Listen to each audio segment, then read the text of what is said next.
Capítulo 13 Reencarnação. Senti-me ditoso e emocionado quando Alexandre me convidou a visitar em companhia dele o ambiente doméstico de Adelino e Raquel, onde se verificaria a reencarnação de Segismundo.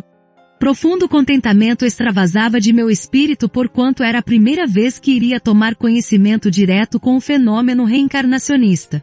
Desde os primeiros tempos de estudo no campo da medicina fascinavam-me as leis biogenéticas. Entretanto, nunca me fora dado intensificar observações e especializar experiências. Na colônia espiritual a que me conduziram a providência de Deus e a generosa intercessão dos amigos, muita vez receberá lições referentemente ao assunto. Todavia, até então nunca vira de mais perto o processo de imersão da entidade desencarnada no campo da matéria densa.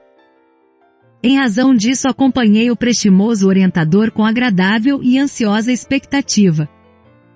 Alexandre explicou-me por excesso de gentileza que noutro tempo receberá muitos favores das personagens envolvidas naquele caso de reencarnação e que se sentia feliz pela oportunidade de lhe ser útil. Comentou as dificuldades do serviço de libertação espiritual e exaltou a lei do bem que chama todos os filhos da criação ao concurso fraterno e aos serviços intercessórios. Depois de confortadora e instrutiva conversação, alcançamos o lar de Adelino, deliciosamente colocado em pitoresco canto suburbano, qual ninho gracioso rodeado de tufos de vegetação. Eram 18 horas aproximadamente. Com surpresa verifiquei que Herculano nos esperava no limiar. O instrutor, porém, informou-me que havia notificado o amigo sobre a nossa visita, recomendando-lhe trouxesse Segismundo para o trabalho de aproximação. Cumprimentou-nos o companheiro afetuosamente e dirigiu-se ao meu orientador esclarecendo: Segismundo veio em minha companhia e espera-nos lá dentro. Foi excelente medida, falou Alexandre bem-humorado. Consagrarei aos nossos amigos a minha noite próxima. Veremos o que é possível fazer. Entramos. O casal Adelino-Raquel tomava a refeição da tarde junto de um pequenino, no qual adivinhei o primogênito da casa. Não longe, acomodado numa cadeira de descanso, repousava uma entidade que se levantou imediatamente quando percebeu nossa presença, dirigindo-se particularmente ao encontro do meu orientador, que lhe abriu os braços carinhosos. Herculano, perto de mim, explicou em tom discreto: É Segismundo. Notei que o desencarnado abraçara-se com Alexandre, chorando convulsivamente. O instrutor acolhia-o como pai e, após ouvi-lo durante alguns minutos, falou-lhe compassivamente: Acalme-se, meu amigo. Quem não terá suas lutas, seus problemas, suas dores? E se todos somos devedores uns dos outros, não será motivo de júbilo e glorificação receber as sublimes possibilidades de resgate e pagamento? Não chore. Nossos irmãos permanecem ao jantar. Não devemos perturbá-los emitindo forças magnéticas de desalento. E repondo na vasta cadeira de braços como se Segismundo estivesse enfraquecido e enfermiço, continuou: Tenha coragem. O ensejo próximo é divino para o seu futuro espiritual. Organizaremos as coisas, não tenha receio. Entretanto, meu amigo, falou o interlocutor em lágrimas, experimento grandes obstáculos. E acentuava em tom humilde: Reconheço que fui um grande criminoso, mas pretendo redimir as velhas culpas. Adelino, porém, apesar das promessas na esfera espiritual, esqueceu na recapitulação presente o perdão aos meus antigos erros. Alexandre, que ouvia enternecido, sorriu paternalmente e redarguiu: Ora, Segismundo, por que envenenar o coração? Por que não desculpa você por sua vez? Não complique a própria situação abrigando injustificável desânimo. Levante as energias, meu amigo. Coloque-se na situação do adversário, vítima noutro tempo de seu ato impensado. Não encontraria talvez as mesmas dificuldades? Tenha calma e prudência, não perca a bendita ocasião de tolerar alguma coisa desagradável ao seu sentimento a fim de reparar o passado e atender às necessidades do presente. Vamos, equilibre-se. O momento é de gratidão a Deus e de harmonia com os semelhantes. Segismundo enxugou os olhos, sorriu com esforço e murmurou: Tem razão. Herculano, que o contemplava compadecido, entrou na palestra acrescentando: Ele tem estado muito abatido, desanimado.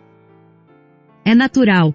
Tornou Alexandre decidido, porque em tais circunstâncias sofre a criatura certos desequilíbrios em face das necessidades do regresso à carne, mas Segismundo tem levado muito longe o fenômeno, acentuando os próprios sofrimentos com expectativas e inquietações injustificáveis. Fixando mais detidamente a atenção no casal que se mantinha à mesa, falou afetuoso. Observemos Adelino e Raquel. Vejamos a cooperação que podem receber. Acompanhamo-lo em silêncio. O chefe da casa permanecia taciturno, conversando com a esposa tão somente por monossílabos. Via-se que a companheira se esforçava, no entanto ele continuava quase sombrio. Não se efetuou o negócio que você esperava? Interrogou a senhora, tentando a palestra afetiva. Não, respondeu ele secamente. Mas você continua interessado? Sim. E viajará na semana próxima caso não se realize o empreendimento até domingo? Talvez. A esposa fez longa pausa, algo desapontada, arguindo em seguida. Que desculpa apresenta a companhia em vista de semelhante demora? O marido fitou-a com frieza e respondeu lacônico. Nenhuma. A essa altura Alexandre fez significativo gesto com a cabeça e falou-nos preocupado. Em verdade, a condição espiritual de Adelino é das piores, porque o sublime amor do altar doméstico anda muito longe quando os cônjuges perdem o gosto de conversar entre si. Em semelhante estado psíquico não poderá ser útil de modo algum aos nossos propósitos. Alexandre levantou-se, deu alguns passos em torno da reduzida família e dirigiu-se a nós outros afirmando. Procurarei despertar-lhe as fibras sensíveis do coração de modo a prepará-lo convenientemente a fim de ouvir-nos nesta noite. Assim dizendo, o devotado orientador aproximou-se da criança, belo menino de 3 anos aproximadamente, e colocou-lhe a destra sobre o coração. Vi que o pequeno sorriu, mostrando novo brilho nos olhos azuis, e falou com inflexão de infinito carinho. Mamãe, por que papai está triste? O dono da casa ergueu o rosto com admiração ao passo que a senhora respondia comovida. Não sei, Joãozinho. Ele deve estar preocupado com os negócios, meu filho. E que são negócios, mamãe? Tornou a criança ingênua. São as lutas da vida. O menino fitou a mãezinha com atenção e perguntou. Papai fica alegre nos negócios? Fica sim, respondeu a senhora sorrindo. E por que fica triste em casa? Enquanto o pai seguia o diálogo sob forte impressão, a genitora carinhosa esclareceu a criança com paciência. Nas lutas de cada dia, Joãozinho, teu pai deve estar contente com todos e não deve ofender a ninguém. Entretanto, o que te parece tristeza é o cansaço do trabalho. Quando ele volta ao lar, traz consigo muitas preocupações. Se na rua deve teu pai mostrar cordialidade e alegria a todos de modo a não ferir os demais, não acontece o mesmo aqui, onde se encontra a vontade para refletir nos problemas que o interessam de perto. Aqui é o lar, meu filho, onde está com o direito de não esconder as preocupações mais íntimas. A criança escutou atenta, dividindo os olhares afetuosos entre pai e mãe, e tornou. Que pena, hein, mamãe?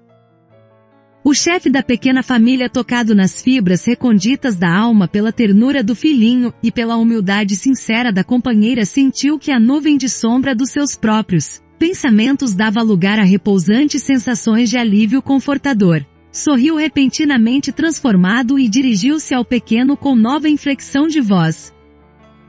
Que ideia é essa, Joãozinho? Não me sinto entristecido.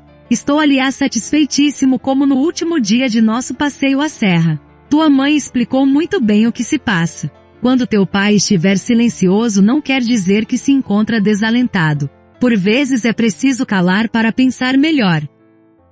A dona da casa mostrou largo sorriso de satisfação, observando a mudança brusca do companheiro. O menino, por sua vez, não disfarçava o júbilo no semblante infantil, e assim que o pai terminou as explicações afetuosas, sempre envolvido nas irradiações magnéticas do bondoso instrutor, dirigiu-se novamente ao chefe da casa, perguntando.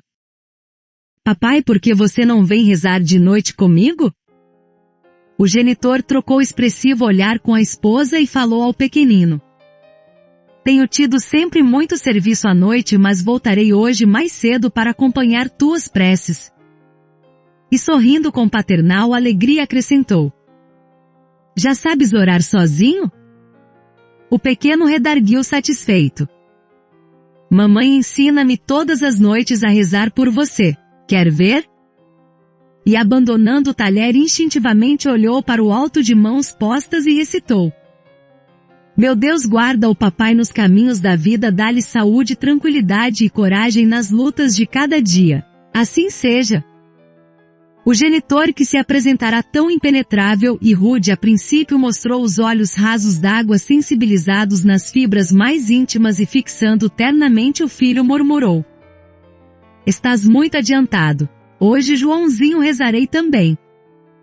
De alma desanuviada agora, Adelino contemplou a companheira orgulhoso de possuir-lhe o devotamento e acentuou: a palestra do João fez-me enorme bem. Trazia ao coração desalentado opresso.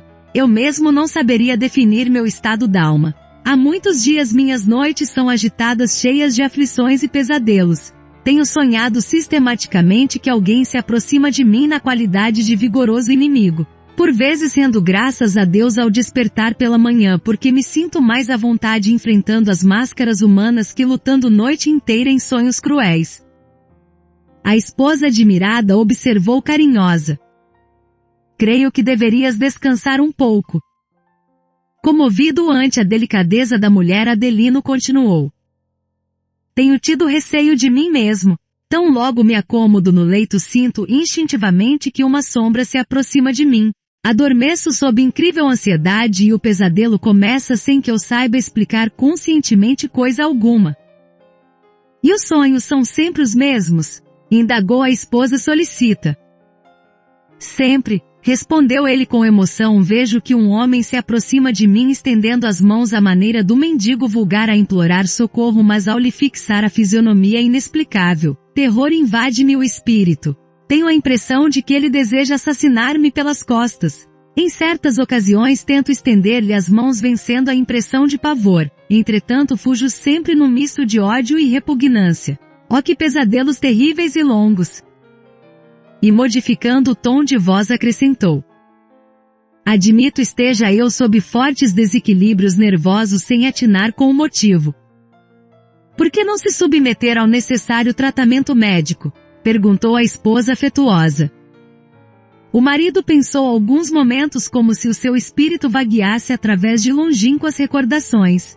Em seguida, fixando na companheira os olhos muito brilhantes, acentuou: talvez não precise recorrer a facultativos. É possível que o nosso filhinho esteja com a razão. As lutas grosseiras do mundo impuseram-me o esquecimento da fé em Deus. Há quantos anos terei abandonado a oração? De olhos molhados e pensativos prosseguiu: quando menino, minha mãe me educava na ciência da prece. Ensinado a curvar-me diante da vontade do Altíssimo, sentia a bondade divina em todas as coisas e ajoelhava-me confiante ao pé de minha carinhosa genitora, implorando as bênçãos do alto. Depois vieram as emoções dos sentidos, o duelo com os maus, a experiência difícil na concorrência ao pão de cada dia. Desde então perdi a crença pura que sinto necessidade de retomar. A esposa enxugou os olhos comovida. Há muitos anos não observava no companheiro semelhantes demonstrações emotivas. Ergueu-se emocionada e falou com ternura: volte hoje mais cedo para orarmos juntos. E procurando imprimir notas de alegria à conversação, chamou o filhinho a pronunciar-se acrescentando: hoje, Joãozinho, papai rezará conosco. Iluminou-se o semblante do pequenino de intraduzível alacridade. Contemplou a mãezinha enternecido e observou: então, mamãe, farei todas as orações que eu já sei. Após o jantar, experimentando disposições diferentes, Adelino despediu-se com delicadeza que Herculano classificou de inabitual. Alexandre, muito satisfeito, asseverou depois de restituir a criança aos cuidados maternos: felizmente nossos serviços preparatórios desdobram-se com excelentes promessas. Conseguimos bastante em reduzidos minutos. De minha parte imensa era a surpresa que me invadia o espírito. Por que tamanhos cuidados? Alexandre e outros benfeitores espirituais tão elevados quanto ele mesmo não poderiam organizar todos os serviços atinentes à reencarnação de Segismundo? Não eram senhores de grande poder sobre todos os obstáculos? Mas dando-me a ideia de que desejava responder às minhas interrogações íntimas, o instrutor afavelmente falou a Herculano nestes termos. Não devemos e nem podemos forçar a ninguém e precisamos das boas disposições de Adelino para o trabalho a fazer. Em seguida passou a orientar Segismundo relativamente à conduta mental, aconselhando-o a preparar-se com todos os recursos ao seu alcance para o êxito na experiência próxima. Outros amigos espirituais das personagens daquele drama entre duas esferas também chegaram ao ninho doméstico, acentuando-se a alegria da camaradagem fraternal.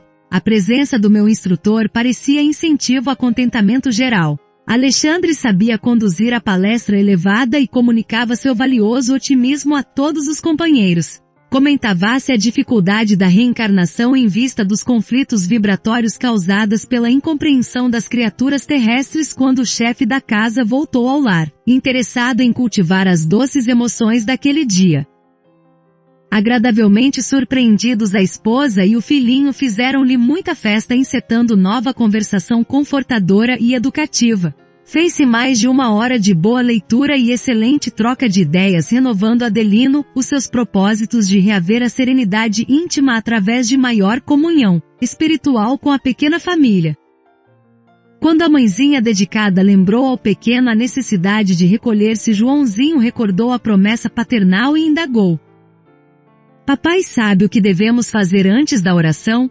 O chefe da casa sorriu e pediu-lhe explicações. O menino com assombrosa vivacidade esclareceu. Diz mamãe que devemos chamar os mensageiros de Deus para que nos assistam. Pois bem, tornou o genitor bem-humorado, chame por eles em nosso favor. O pequeno pronunciou algumas palavras de convite de mãos postas e em seguida encaminharam-se os 3 para o aposento íntimo. Alexandre, que parecia muito satisfeito com a lembrança espontânea do pequenino, disse-nos então. Estamos convidados a participar das suas mais íntimas orações. Acompanhemo-los. Naquele momento nosso grupo estava acrescido de 3 entidades amigas de Raquel que tinham vindo até ali, igualmente convocadas pela dedicação de Herculano a fim de cooperarem na solução do assunto.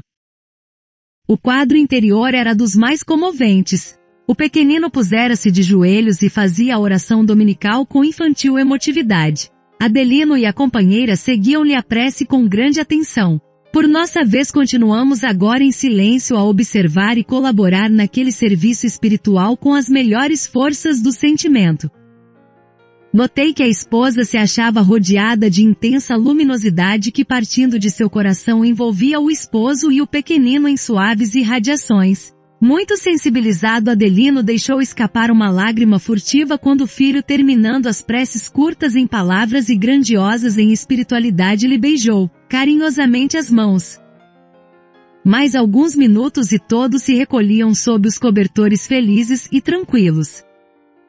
Nesse instante Alexandre falou. Agora, meus amigos, façamos o nosso serviço de oração cooperadora.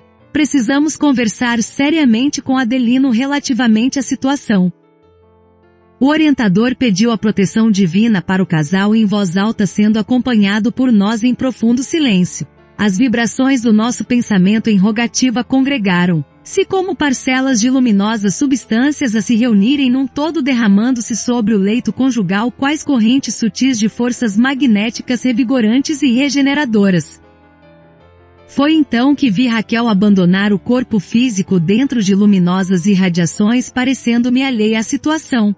Despreocupada, feliz, abraçou-se com uma das entidades que nos acompanhavam, velha senhora que Alexandre nos apresentara pouco antes, declarando tratar-se da avó materna da dona da casa. A anciã desencarnada convidou a neta a permanecerem juntas em oração, ao que Raquel aqueceu com visível contentamento. A esposa de Adelino, entretanto, parecia identificar tão somente a presença da velhinha amorosa. Fixava em nós o olhar indiferentemente, como se ali não estivéssemos. Estranhando o fato, dirigi-me ao instrutor pedindo-lhe explicações. Alexandre não se fez rogado e, não obstante a delicadeza do serviço em curso, esclareceu-me delicadamente. Não se surpreenda. Cada um de nós deve ter a possibilidade de ver somente aquilo que nos proporcione proveito legítimo. Além do mais, não seria justo intensificar a percepção de nossa amiga para que nos acompanhe no trabalho desta noite. Ela nos auxiliará com o valor da oração, mas não precisará seguir de perto os esclarecimentos que a condição do esposo requisita. Quem faz o que pode recebe o salário da paz. Raquel vem fazendo quanto lhe é possível para o êxito no desempenho das obrigações que a trouxeram ao mundo, por isso mesmo não deve ser advertida e nem perturbada. Atendamos Segismundo e Adelino. Satisfeito com as elucidações recebidas e admirando a justiça divina a manifestar-se nos mínimos pormenores de nossas atividades espirituais, observei que a companheira de Adelino se mantinha não longe de nós em fervorosa prece. Nesse momento, o esposo de Raquel afastava-se do corpo físico pesadamente. Não apresentava, tal qual a consorte, um halo radioso em derredor da personalidade, parecendo mover-se com extrema dificuldade. Enquanto seu olhar vagueava no quarto angustiado e espantadiço, Alexandre se aproximou de mim e observou. Está examinando a lição?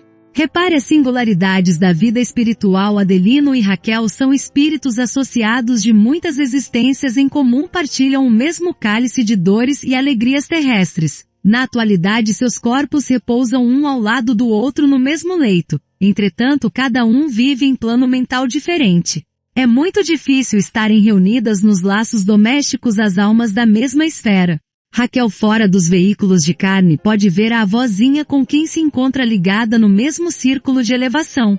Adelino, porém, somente poderá ver Segismundo, com quem se encontra imantado pelas forças do ódio que ele deixou imprudentemente desenvolver-se de novo em seu coração.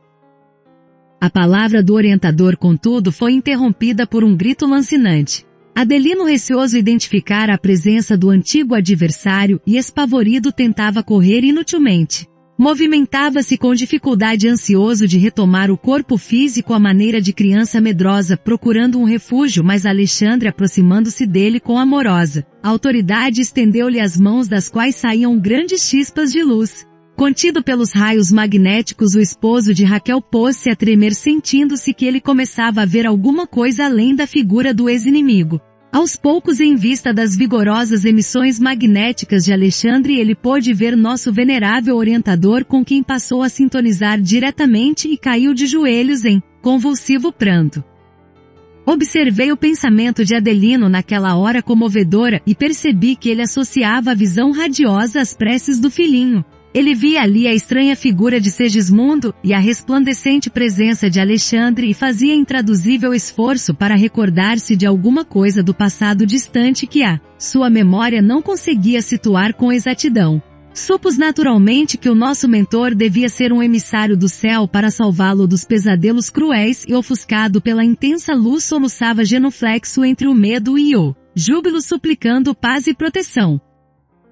O bondoso instrutor dirigiu-se para ele com a serenidade de um pai carinhoso e experiente e, levantando-o, exclamou: Adelino, guarda a paz que te trazemos em nome do Senhor.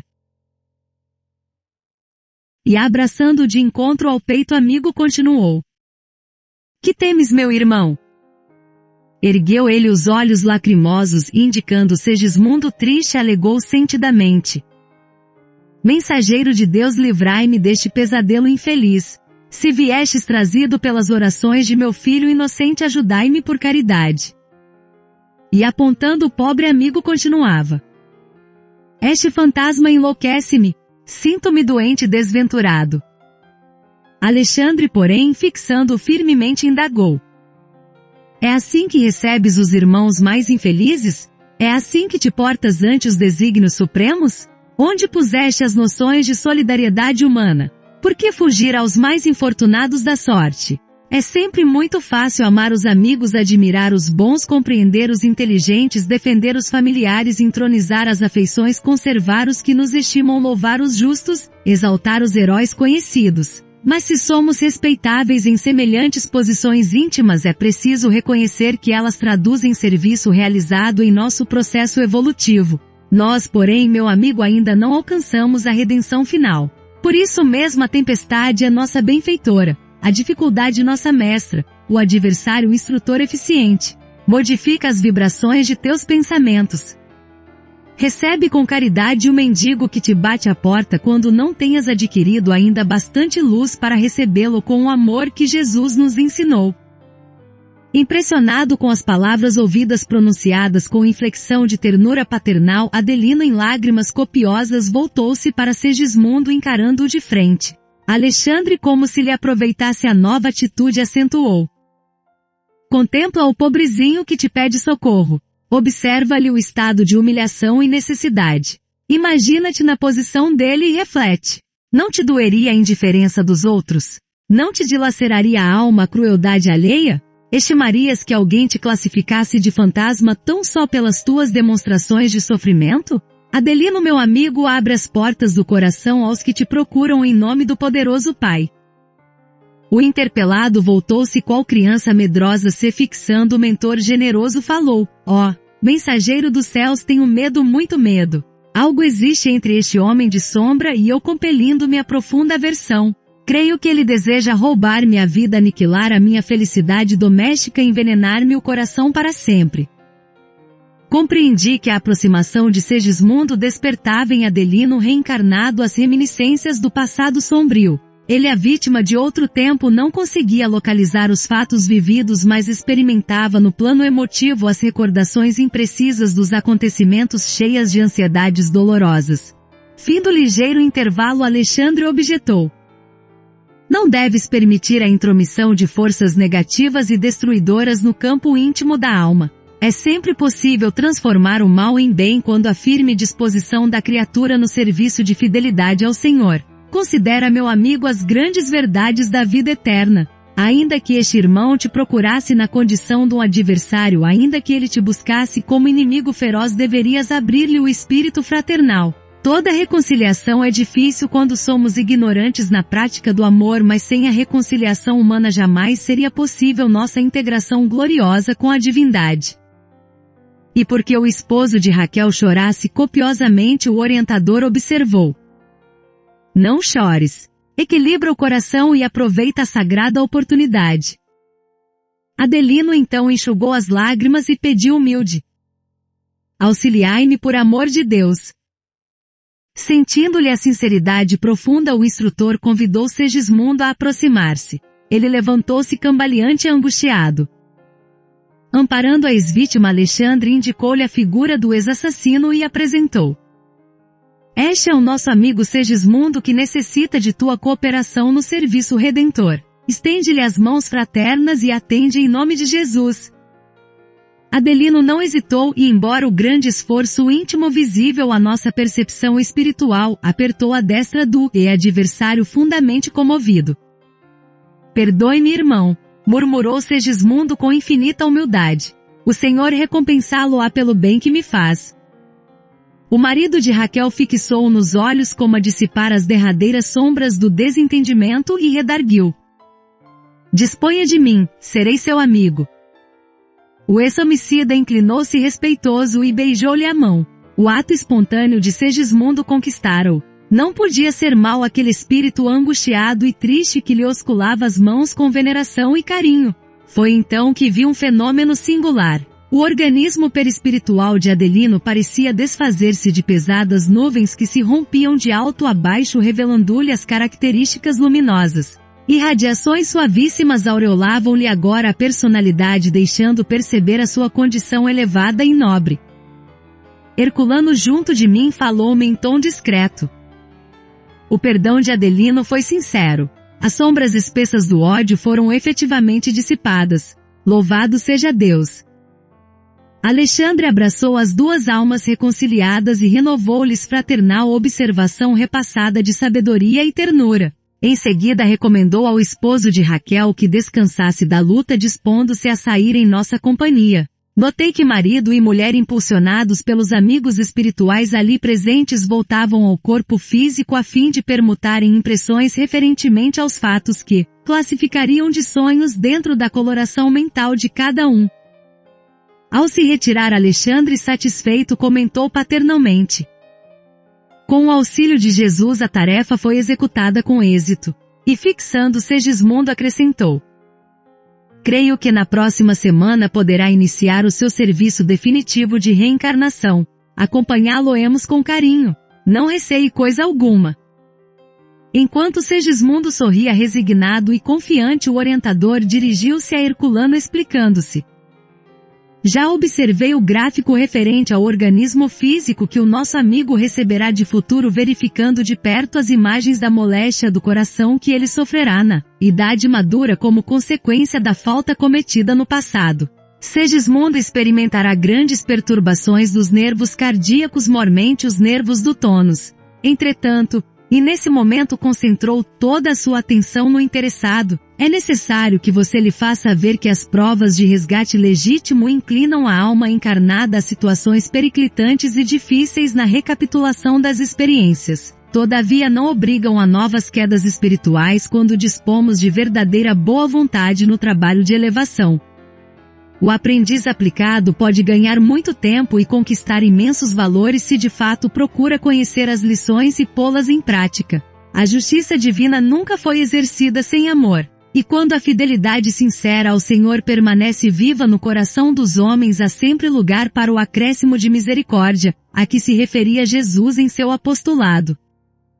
Em seguida, convidando-me a acompanhá-lo, Alexandre despediu-se dos demais frisando: voltaremos a vê-los no dia da ligação inicial de Segismundo com a matéria física.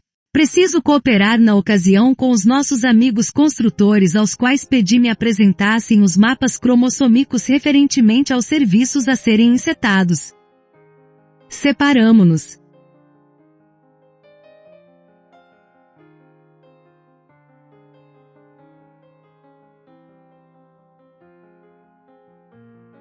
E eu, torturado de curiosidade estranha em vista daqueles cuidados extremos para que Adelino e Segismundo se reconciliassem antes da reaproximação pelos laços da carne, não sopitei as interrogações que me atormentavam o espírito. Não seria lícito providenciar a reencarnação do necessitado sem quaisquer delongas? Por que tamanha demonstração de carinho para com o esposo de Raquel, se ele deveria sentir-se satisfeito em poder cooperar na obra sublime de redenção? Não dispunhamos de suficiente poder para quebrar todas as resistências? Alexandre ouviu-me pacientemente, mostrou um sorriso de pai e respondeu: sua estranheza é natural. Não se habituou ainda aos trabalhos de socorro ou de organização neste lado da vida. E depois de pequena pausa considerou: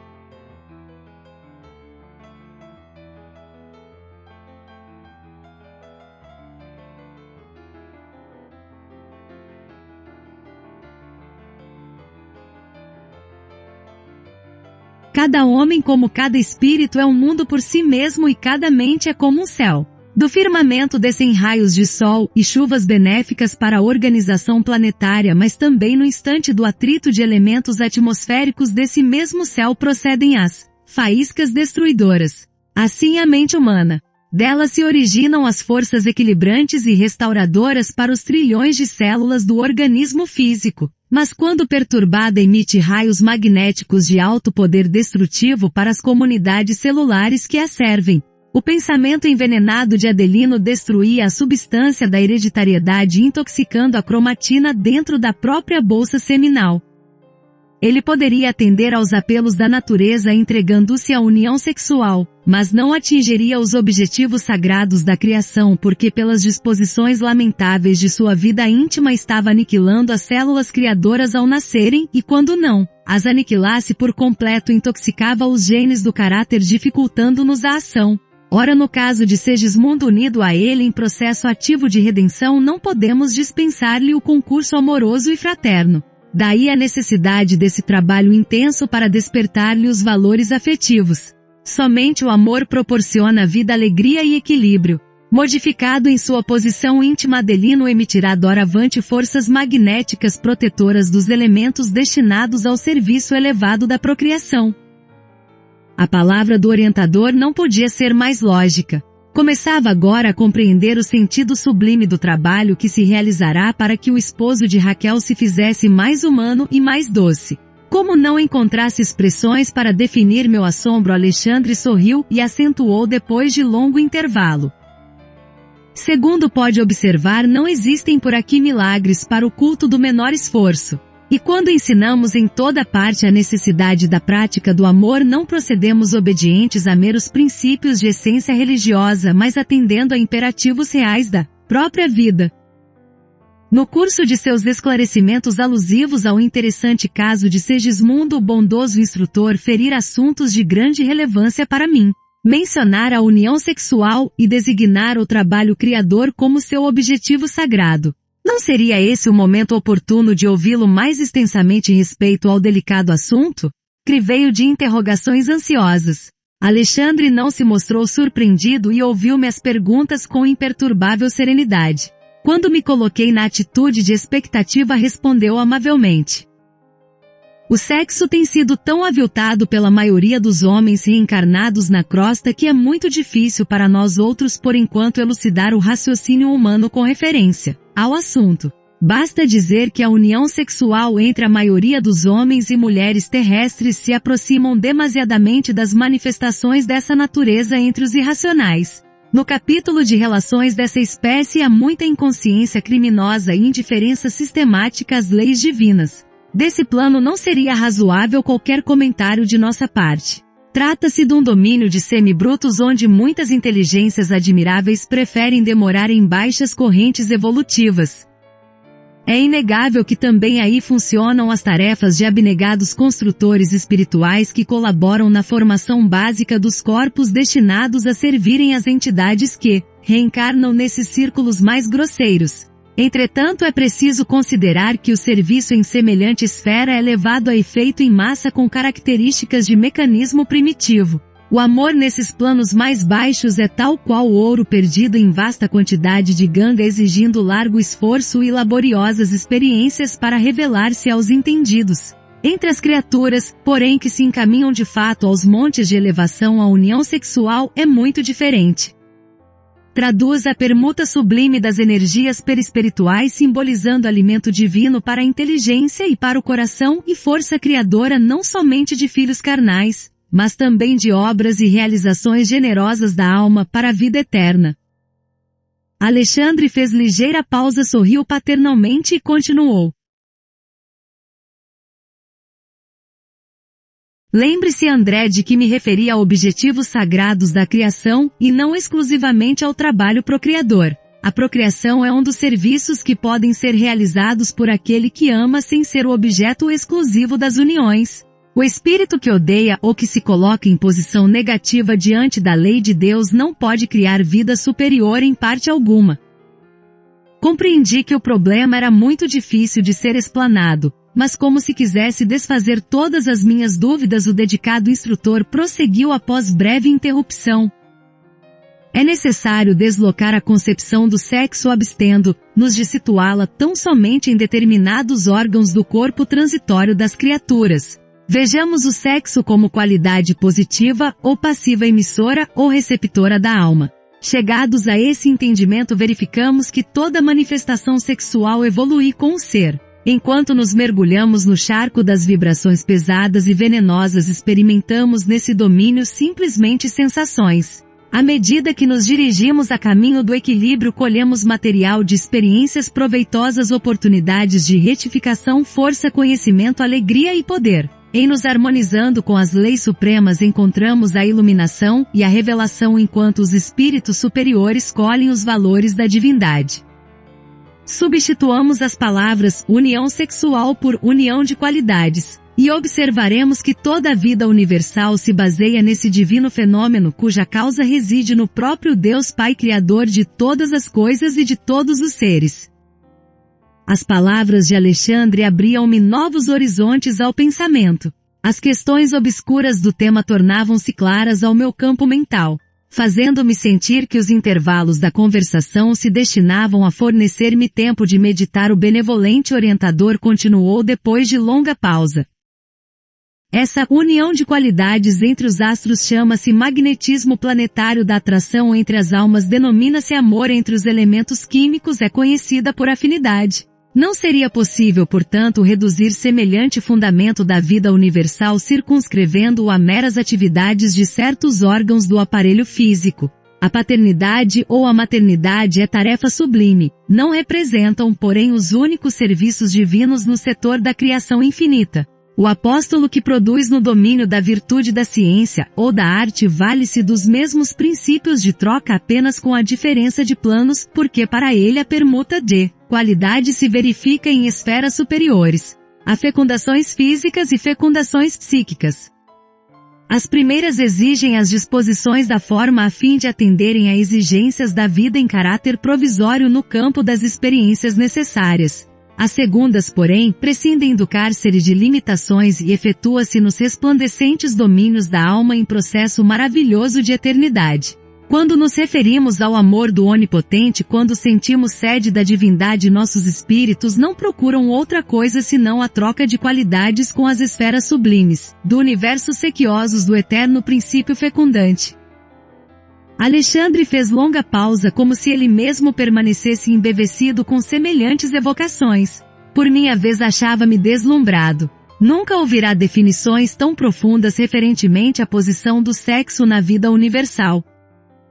É lamentável, continuou o orientador gravemente, que a maioria dos nossos irmãos encarnados na crosta tenha menosprezado as faculdades criativas do sexo, desviando-as para o vórtice de prazeres inferiores. Todos pagarão, porém, ceitil por ceitil o que devem ao altar santificado através de cuja porta receberam a graça de trabalhar e aprender na superfície da terra. Todo ato criador está cheio de sagradas comoções da divindade, e são essas comoções sublimes da participação da alma nos poderes criadores da natureza que os homens conduzem, imprevidentemente para a zona do abuso e da viciação. Tentam arrastar a luz para as trevas e convertem os atos sexuais profundamente veneráveis em todas as suas características numa paixão viciosa tão deplorável como a embriaguez ou a mania do ópio. Entretanto, André, sem que os olhos mortais lhes observem as angústias retificadoras, todos os infelizes em semelhantes despenhadeiros são punidos severamente pela natureza divina. A essa altura das luminosas elucidações, sentindo que o respeitável amigo entraria em nova pausa, ousei interrogar. Mas não é o uso do sexo uma lei natural na esfera da crosta? Alexandre sorriu com benevolência e respondeu.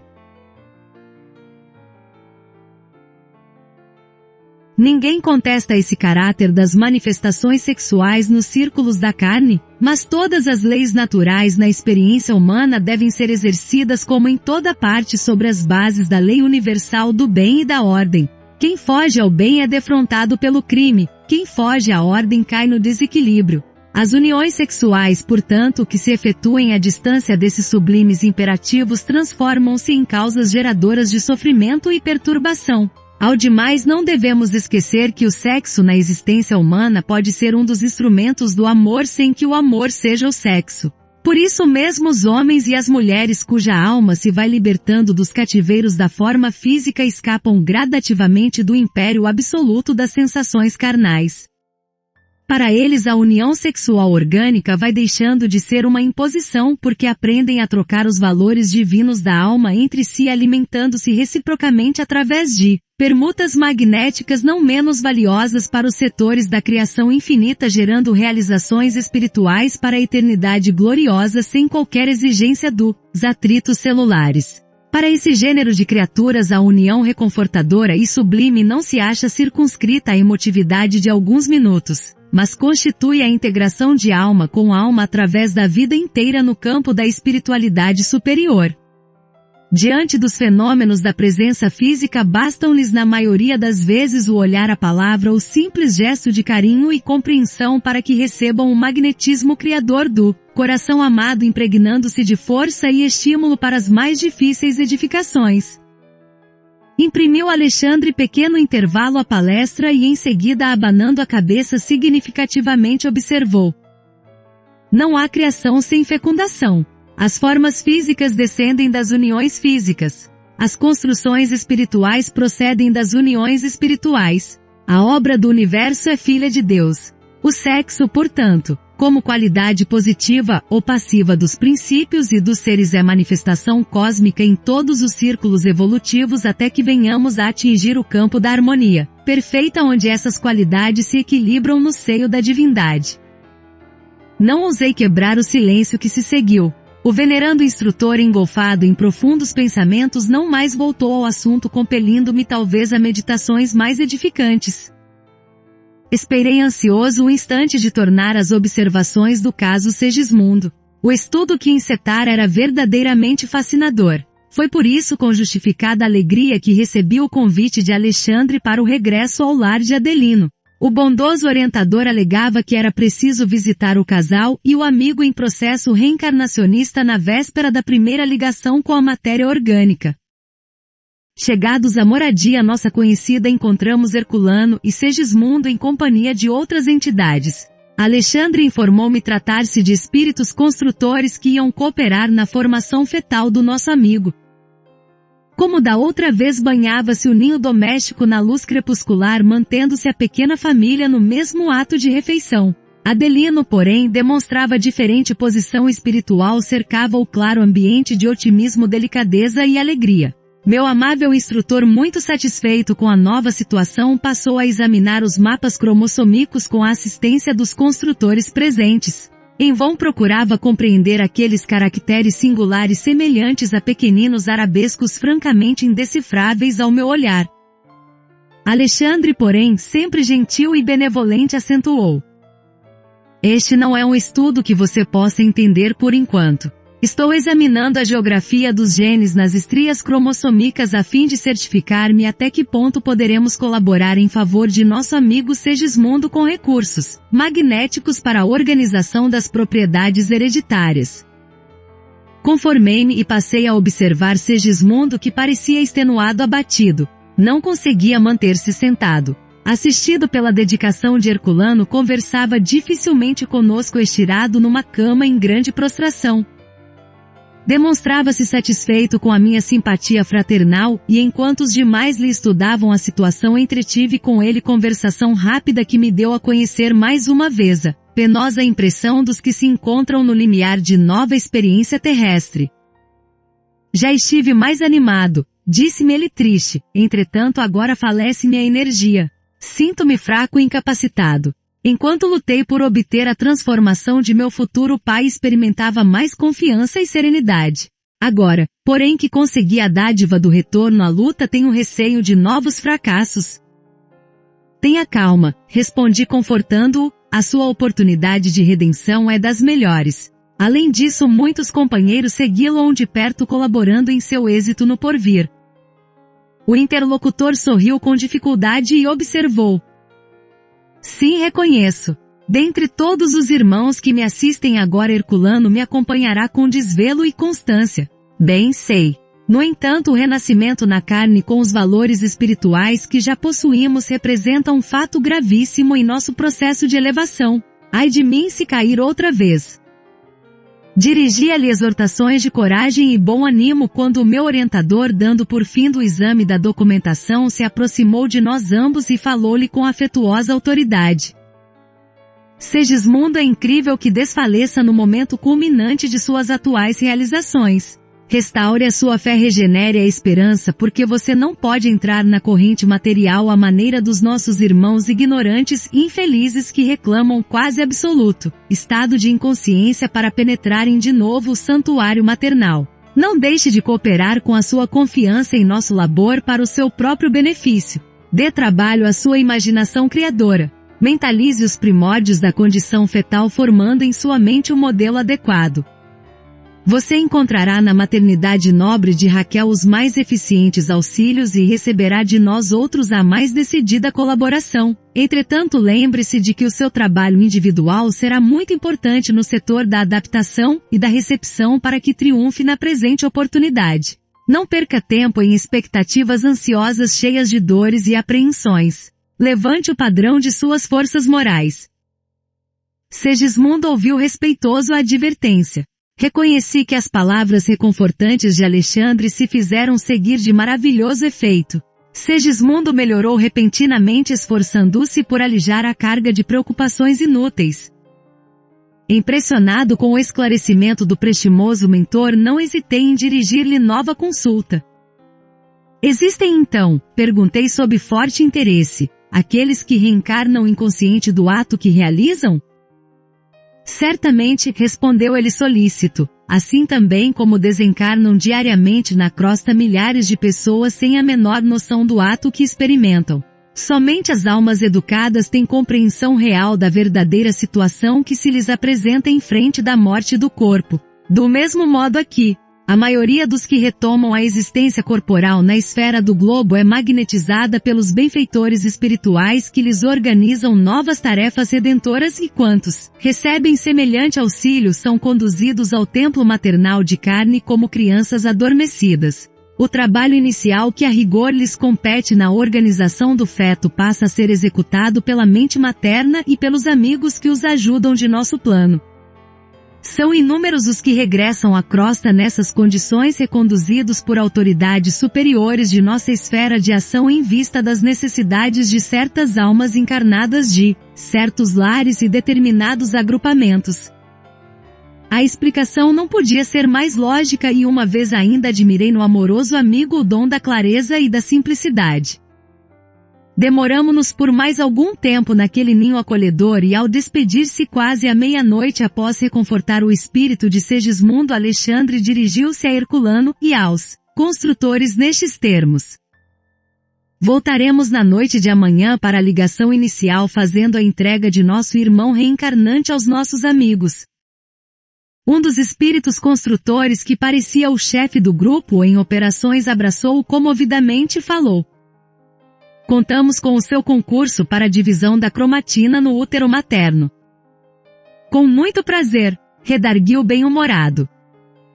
Voltando a outras ocupações, não continha as ideias novas que a experiência de Segismundo despertava em mim. Como seria feito o auxílio naquelas circunstâncias? Raquel estaria consciente de nossa colaboração? Como interpretaria o casal as atividades de nosso plano caso viesse a conhecer a extensão de nossa tarefa? Alexandre, porém, incumbiu-se de interromper minhas indagações interiores, acrescentando como se estivesse ouvindo os meus pensamentos.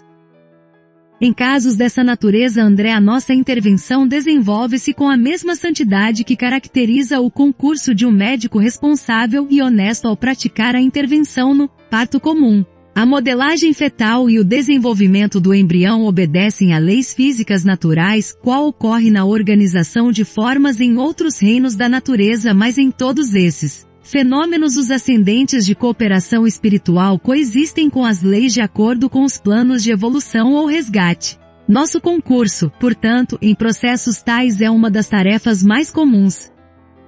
Compreendi a elevação do esclarecimento e pacifiquei a mente esperando o dia seguinte.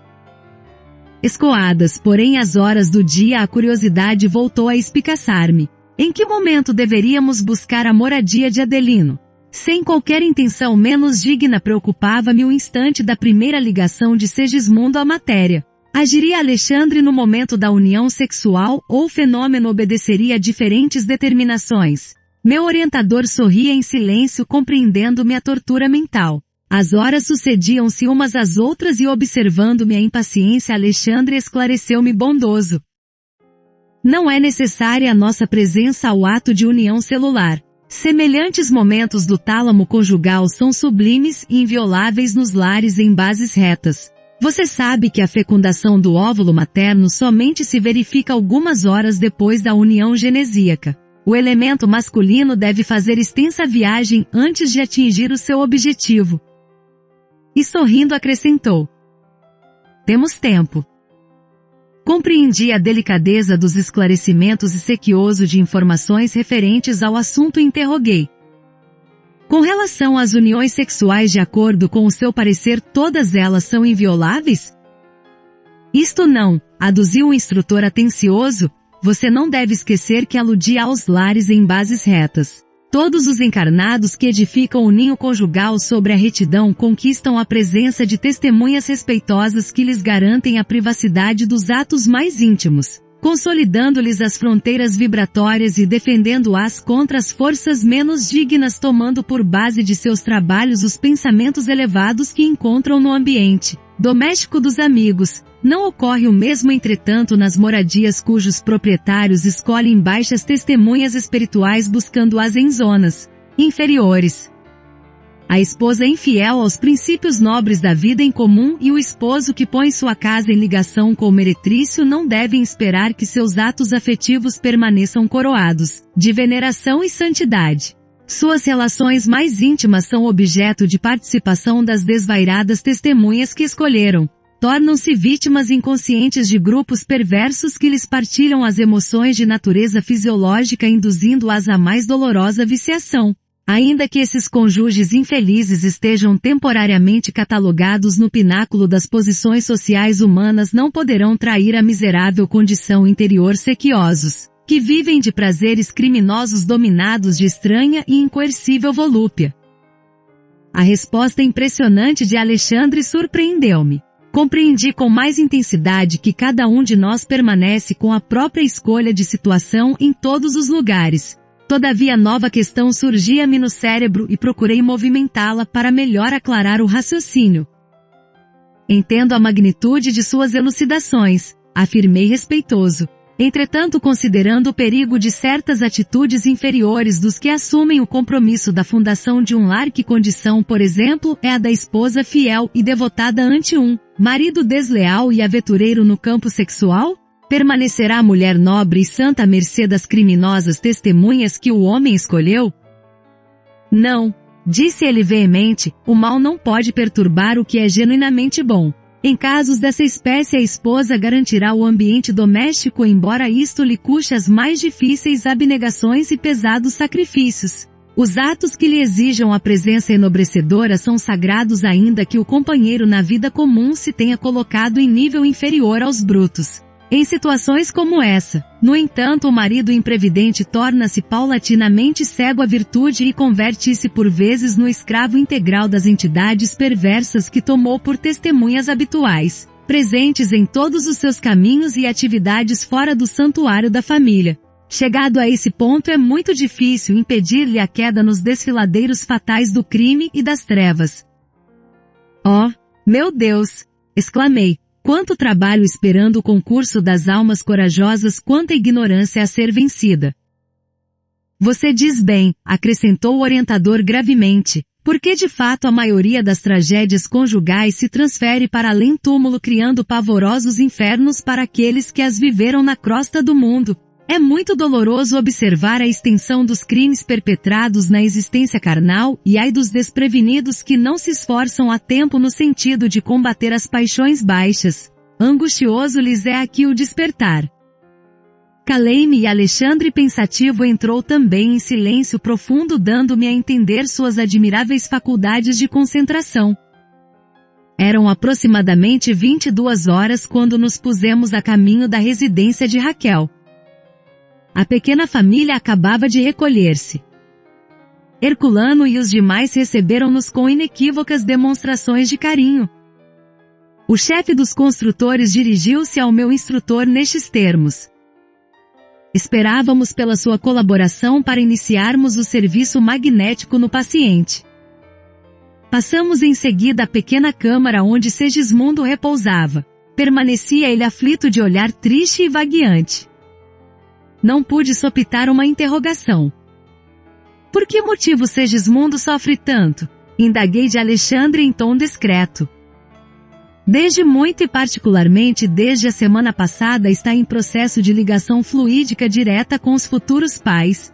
Herculano está encarregado de ajudá-lo nesse trabalho. À medida que se intensifica semelhante aproximação, ele vai perdendo os pontos de contato com os veículos que consolidou em nossa esfera através da assimilação dos elementos de nosso plano. Semelhante operação é necessária para que o organismo perispiritual possa retomar a plasticidade que lhe é característica, e no estágio em que ele se encontra o serviço impõe-lhe sofrimentos. A observação era muito nova para mim e continuei indagando. Mas o organismo perispírito de Segismundo não é o mesmo que ele trouxe da crosta ao desencarnar pela última vez? Sim, concordou o orientador, tem a mesma identidade essencial. Todavia, com o curso do tempo em vista de nova alimentação e novos hábitos em meio muito diverso, incorporou determinados elementos de nossos círculos de vida dos quais é necessário se desfaça a fim de poder penetrar com êxito a corrente da vida carnal. Para isto, as lutas das ligações fluídicas primordiais com as emoções que lhes são consequentes desgastam-lhe as resistências dessa natureza, salientando-se que nesta noite faremos a parte restante do serviço, mobilizando em seu auxílio nossos recursos magnéticos. Oh, disse eu, não teremos aqui um fato semelhante à morte física na crosta? Alexandre sorriu e aqueceu. Sem dúvida, desde que consideremos a morte do corpo carnal como simples abandono de envoltórios atômicos terrestres. Reconheci, porém, que a hora não comportava longas dissertações e vendo que o meu bondoso instrutor fixava a atenção nos construtores, abstive-me de novas interrogações. Seguido pelos amigos, Alexandre aproximou-se de Segismundo e falou-lhe bem-humorado. Então, mais forte? E acariciando-lhe a face acrescentou. Você deve estar satisfeito, é chegado o momento decisivo. Todas as nossas expressões de reconhecimento a Deus são insignificantes diante da nova oportunidade recebida. Sim, falou Segismundo arquejante, estou grato. Não se esqueçam de mim, com o auxílio necessário. E olhando angustiosamente para o meu orientador, observou inquieto. Tenho receio, muito receio.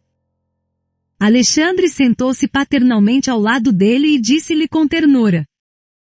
Não asile o monstro do medo no coração. A hora de confiança e coragem.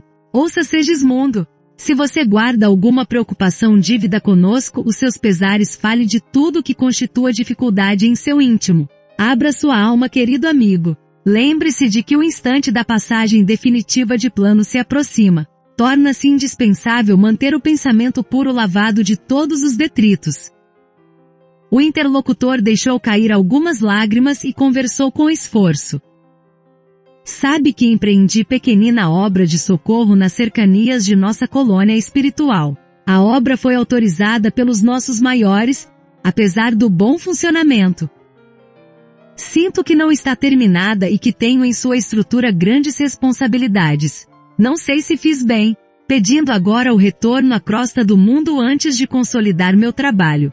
Entretanto, reconheci que para seguir além, precisava reconciliar-me com a própria consciência, buscando os adversários de outro tempo, a fim de resgatar minhas faltas. E enquanto o instrutor e os demais amigos o acompanhavam em silêncio, Segismundo prosseguia. Foi por isto que insisti tanto pela obtenção de minha volta, como poderia conduzir os outros à plena conversão espiritual, diante dos ensinamentos do Cristo, sem haver pago minhas próprias dívidas? Como ensinar os irmãos sofredores, sofrendo eu mesmo, dolorosas chagas em virtude do passado cruel? Agora, porém, que se aproxima o recomeço difícil, tortura-me o receio de errar novamente. Quando Raquel e Adelino voltaram, prometeram-me amparos fraternais e estou certo de que serão dois benfeitores para mim. No entanto, afligem-me receios e ansiedades ante o futuro desconhecido. Valendo-se da pausa que se fizera naturalmente, Alexandre tomou a palavra com franqueza e otimismo. Não adianta inquietar-se tanto, meu amigo. Desprenda-se de suas criações aqui. Todas as nossas obras efetuadas de acordo com as leis divinas sustentam-se por si mesmas e esperam-nos em qualquer tempo para a colheita de saborosos frutos de alegria eterna. Somente o mal está condenado à destruição e apenas o erro necessita laboriosos processos de retificação. Esteja, portanto, calmo e feliz. Sua insistência pelo regresso atual aos círculos terrenos foi muito bem lembrado.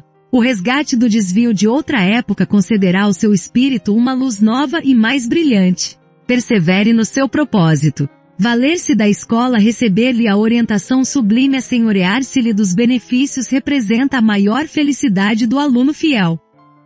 Assim, pois, Segismundo, a sua felicidade de voltar agora à esfera carnal é muito grande. Lave a sua mente na água viva da confiança em Deus e caminhe Para a nova experiência você não pode levar senão o patrimônio divino já adquirido com o seu esforço para a vida eterna constituída pelas ideias enobrecedoras, pelas luzes íntimas que o seu espírito já conquistou. Não se detenha desse modo em lembranças dos aspectos exteriores de nossas atividades neste plano.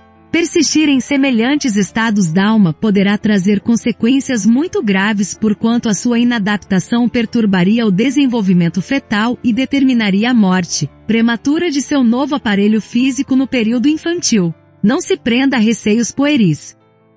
É verdade que você deve e precisa pagar, mas em sã consciência qual de nós não é devedor? Com tristeza e abatimento nunca resgataremos nossos débitos. É indispensável criar esperanças novas. Segismundo fez um gesto significativo de afirmação, e sorriu com dificuldade mostrando-se menos triste.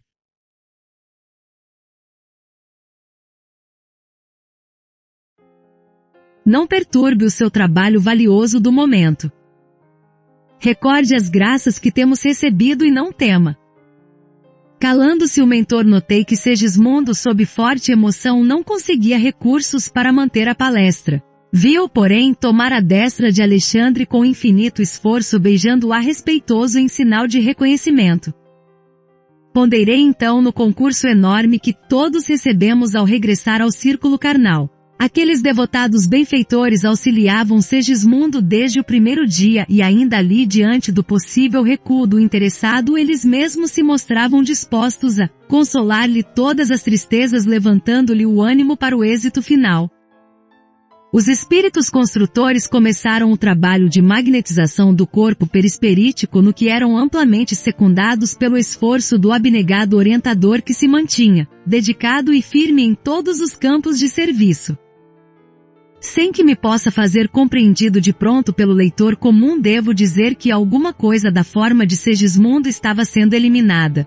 Quase que imperceptivelmente, à medida que se intensificavam as operações magnéticas, tornava-se ele mais pálido. Seu olhar parecia penetrar outros domínios. Tornava-se vago, menos lúcido. A certa altura Alexandre falou-lhe com autoridade. Segismundo, ajude-nos. Mantenha clareza de propósitos e pensamento firme. Tive a impressão de que o reencarnante se esforçava por obedecer. Agora, continuou o instrutor, sintonize conosco relativamente à forma pré-infantil. Mentalize sua volta ao refúgio maternal da carne terrestre. Lembre-se da organização fetal, faça-se pequenino. Imagine sua necessidade de tornar a ser criança para aprender a ser homem. Compreendi que o interessado precisava oferecer o maior coeficiente de cooperação individual para o êxito amplo. Surpreendido, reconheci que ao influxo magnético de Alexandre e dos construtores espirituais a forma perispiritual de Segismundo tornava-se reduzida. A operação não foi curta nem simples. Identificava o esforço geral para que se efetuasse a redução necessária. Segismundo parecia cada vez menos consciente. Não nos fixava com a mesma lucidez e suas respostas às nossas perguntas afetuosas não se revelavam completas. Por fim, com grande assombro meu verifiquei que a forma de nosso amigo assemelhava-se à de uma criança. O fenômeno espantava-me e não pude conter as interrogações que se me represavam no íntimo. Observando que Alexandre e os construtores se dispunham a alguns minutos de intervalo antes da penetração na câmara conjugal, acerquei-me do prestimoso orientador que me percebeu, num relance, a curiosidade. Acolheu-me cortês como sempre e falou. Já sei, você permanece torturado pelo espírito de pesquisa. Sorri desapontado, mas cobrei ânimo e indaguei. Como pode ser o que vejo? Ignorava que o renascimento compelisse o plano espiritual a serviços tão complexos. O trabalho enobrecedor está em toda parte, acentuou Alexandre intencionalmente. O paraíso da ociosidade é talvez a maior ilusão dos princípios teológicos que obscureceram na crosta o sentido divino da verdadeira religião. Fez uma pausa, fixou um gesto expressivo e continuou. Quanto à estranheza de que se sente possuído, não vemos razão para tanto. A desencarnação normal na Terra obriga o corpo denso de carne a não menores modificações. A enfermidade mortal para o homem terreno não deixa em certo sentido de ser prolongada a operação redutiva libertando por fim a alma desembaraçando-a dos laços fisiológicos. Há pessoas que depois de algumas semanas de leito se tornam francamente irreconhecíveis. E devemos considerar que o aparelho físico permanece muito distante da plasticidade do corpo perispiritual profundamente sensível à influenciação magnética. A explicação não podia ser mais lógica. O que vimos, porém, com Segismundo, perguntei, é regra geral para todos os casos. De modo algum, respondeu o instrutor atencioso. Os processos de reencarnação tanto quanto os da morte física diferem ao infinito não existindo segundo cremos dois absolutamente iguais. As facilidades e obstáculos estão subordinados a fatores numerosos muitas vezes relativos ao estado consciencial dos próprios interessados no regresso à crosta ou na libertação dos veículos carnais. Há companheiros de grande elevação que ao voltarem à esfera mais densa em apostolado de serviço e iluminação quase dispensam o nosso concurso. Outros irmãos nossos contudo procedentes de zonas inferiores necessitam de cooperação muito mais complexa que a exercida no caso de Segismundo. Não deveriam renascer porém, interroguei curioso, tão somente aqueles que se revelassem preparados? Não podemos esquecer no entanto, refutou meu esclarecido interlocutor, que a reencarnação é o curso repetido de lições necessárias. A esfera da crosta é uma escola divina. E o amor por intermédio das atividades intercessórias reconduz diariamente ao banco escolar da carne milhões de aprendizes. O orientador amigo calou-se por alguns instantes e prosseguiu. A reencarnação de Segismundo obedece às diretrizes mais comuns. Traduz expressão simbólica da maioria dos fatos dessa natureza porquanto o nosso irmão pertence à enorme classe média dos espíritos que habitam a crosta nem altamente bons, nem conscientemente maus. Acresce notar, todavia que a volta de certas entidades das regiões mais baixas ocasiona laboriosos e pacientes esforços dos trabalhadores de nosso plano. Semelhantes seres obrigam-nos a processos de serviço que você gastará ainda muito tempo para compreender.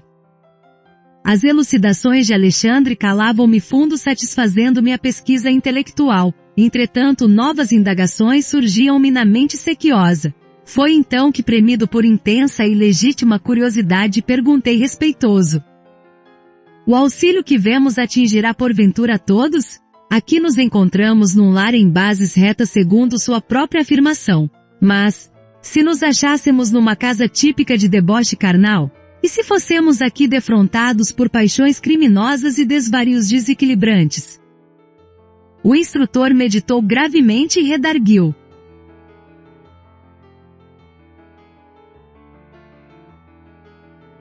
André, o diamante perdido no lodo por algum tempo não deixa de ser diamante. Assim também a paternidade e a maternidade em si mesmas são sempre divinas. Em todo lugar desenvolve-se o auxílio da esfera superior desde que se encontre em jogo o trabalho da vontade de Deus. Entretanto, devemos considerar que em tais circunstâncias as atividades de auxílio são verdadeiramente sacrificiais. As vibrações contraditórias e subversivas das paixões desvairadas da alma em desequilíbrio comprometem os nossos melhores esforços e muitas vezes nessas paisagens de irresponsabilidade e viciação para ajudar em obediência ao nosso ministério devemos antes de tudo lutar contra entidades monstruosas dominadoras dos círculos de vida dos homens e das mulheres que imprevidentemente escolhem o perigoso caminho da perturbação emocional onde tais entidades ignorantes e desequilibradas transitam. Nesses casos nem sempre a nossa colaboração pode ser perfeita porquanto são os próprios pais que menosprezando a grandeza do mandato que lhes foi confiado abrem as portas de suas potências sagradas aos impiedosos monstros da sombra que lhes perseguem os filhos nascituros. Certas almas heróicas escolhem semelhante entrada na existência carnal a fim de se fortalecerem nas resistências supremas contra o mal desde os primeiros dias de serviço uterino. Entretanto, devemos considerar que é preciso ser suficientemente forte na fé e na coragem para não sucumbir. Nos renascimentos dessa espécie o maior número de criaturas porém cumpre o programa salutar das provações retificadoras. Muitas fracassam. Todavia há sempre grande quantidade das que retiram os melhores lucros espirituais no setor da experiência para a vida eterna. Alexandre comentara o assunto com imponente beleza. Começava eu a compreender a procedência de certos fenômenos teratológicos e de determinadas moléstias congênitas que no mundo confrangem o coração. As asserções do momento levavam-me a novo e fascinante estudo, a questão das provas retificadoras e necessárias. Em seguida Alexandre convidou os construtores a examinarem os mapas cromossômicos em companhia dele junto de Herculano. Acompanhei o trabalho com interesse embora absolutamente desprovido de competência para ajuizar com precisão relativamente aos caprichosos desenhos sob nosso olhar. Não me é dado transmitir determinadas definições daquela pequena assembleia de autoridades espirituais por falta de elementos para comparação analógica, mas posso dizer que fim da parte propriamente técnica das conversações o meu orientador acrescentava satisfeito. Com exceção do tubo arterial na parte a dilatar-se para o mecanismo do coração, tudo irá muito bem. Todos os genes poderão ser localizados com normalidade absoluta. Depois de pequena pausa acentuou. Os membros e os órgãos serão excelentes. E se o nosso amigo souber valorizar as oportunidades do futuro, possivelmente conquistará o equilíbrio do aparelho circulatório mantendo-se em serviço de iluminação por abençoado tempo de trabalho terrestre. Depende dele o êxito preciso. Voltando-se para os construtores, falou-lhes afável. Meus amigos, o nosso Herculano permanecerá em definitivo junto de Segismundo na nova experiência até que ele atinja os 7 anos após o renascimento, ocasião em que o processo reencarnacionista estará consolidado. Depois desse período a sua tarefa de amigo e orientador será amenizada, visto que seguirá o nosso irmão em sentido mais distante. Sei que o devotado companheiro tomará todas as providências indispensáveis à harmoniosa organização fetal, seja auxiliando o reencarnante, seja defendendo o templo maternal contra o assédio de forças menos dignas. Entretanto, peço-lhes muita atenção nos primórdios de formação do timo glândula, como sabem, de importância essencial para a vida infantil desde o útero materno. Precisamos do equilíbrio perfeito desse departamento glandular até que se forme a medula óssea e se habilite a produção dos corpúsculos vermelhos para o sangue. Os diversos gráficos das disposições cromossômicas facilitarão os serviços dessa natureza. Alguns dos amigos presentes passaram a observar os mapas com maior atenção. Enquanto se estendiam sob meus olhos aqueles microscópicos sinais facultando o amplo exame da célula, acerquei-me do instrutor e, sentindo-o mais acessível às minhas interrogações, perguntei. Temos nestes mapas a geografia dos genes da hereditariedade distribuídos nos cromossomos. A lei da herança, porém, será ilimitada? A criatura receberá ao renascer a total imposição dos característicos dos pais? As enfermidades ou as disposições criminosas serão transmissíveis de maneira integral? Não, André. Observou o orientador com grave inflexão, estamos diante de um fenômeno físico natural. O organismo dos nascituros em sua expressão mais densa provém do corpo dos pais que lhes entretém a vida e lhes criam os caracteres com o próprio sangue. Todavia, em semelhante imperativo das leis divinas para o serviço de reprodução das formas, não devemos ver a subversão dos princípios de liberdade espiritual imanente na ordem da criação infinita. Por isso mesmo a criatura terrena herda tendências e não qualidades. As primeiras cercam o homem que renasce desde os primeiros dias de luta, não só em seu corpo transitório, mas também no ambiente geral a que foi chamado a viver, aprimorando-se. As segundas resultam do labor individual da alma encarnada na defesa, educação e aperfeiçoamento de si mesma nos círculos benditos da experiência. Se o espírito reencarnado estima as tendências inferiores, desenvolvê-las ao reencontrá-las dentro do novo quadro de experiência humana, perdendo um tempo precioso e menosprezando o sublime ensejo de elevação. Todavia, se a alma que regressa ao mundo permanece disposta ao serviço de autoelevação, sobrepairará quaisquer exigências menos nobres do corpo ou do ambiente, triunfando sobre as condições adversas e obtendo títulos de vitória da mais alta significação para a vida eterna. Em sã consciência, portanto, ninguém se pode queixar de forças destruidoras ou de circunstâncias asfixiantes em se referindo ao círculo onde renasceu. haverá sempre dentro de nós a luz da liberdade íntima indicando-nos a ascensão. Praticando a subida espiritual melhoraremos sempre. Esta é a lei. Em virtude das anteriores explicações do orientador relativamente à importância da assistência de Herculano a Segismundo reencarnado até aos 7 anos, procurei obter do instrutor alguma elucidação a respeito. Pedi desculpas a Alexandre, todavia não me pude furtar a delicada inquirição. Por que tamanho cuidado com o sangue do futuro recém-nascido? Somente aos 7 anos iniciais de existência humana estaria terminado o serviço de reencarnação? Como sempre acontecia, o nobre mentor ouviu-me complacente, sorriu qual pai carinhoso e respondeu solícito. Você não ignora que o corpo humano tem as suas atividades propriamente vegetativas, mas talvez ainda não saiba que o corpo perispiritual que dá forma aos elementos celulares está fortemente radicado no sangue.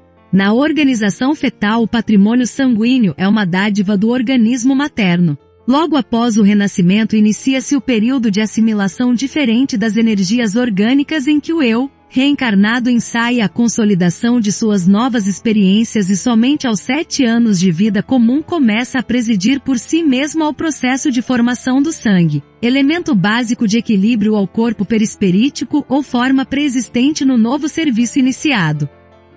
O sangue, portanto, é como se for o fluido divino que nos fixa as atividades no campo material e em seu fluxo e refluxo incessante na organização fisiológica nos fornece o símbolo do eterno movimento das forças sublimes da criação infinita.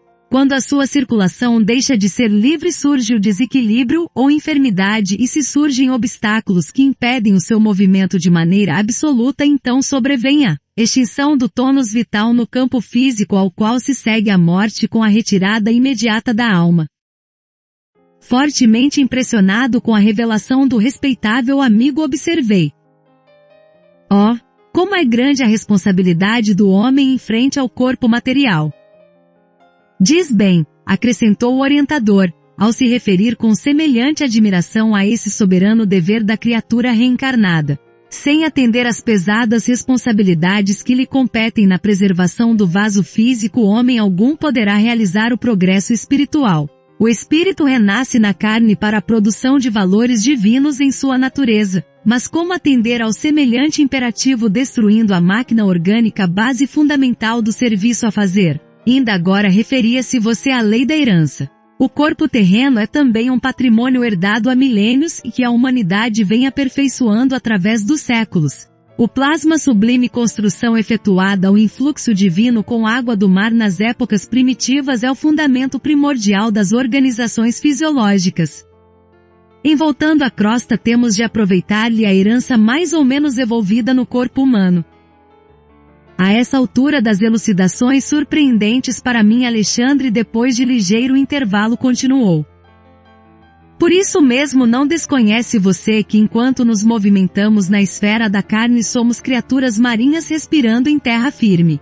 No processo vulgar de alimentação não podemos prescindir do sal. Nosso mecanismo fisiológico a rigor se constitui de 60% de água salgada, cuja composição é quase idêntica à do mar, constante dos sais de sódio, de cálcio, de potássio. Encontra-se na esfera de atividade fisiológica do homem reencarnado o sabor do sal no sangue, no suor, nas lágrimas, nas secreções. Os corpúsculos aclimatados nos mares mais quentes viveriam à vontade no líquido orgânico.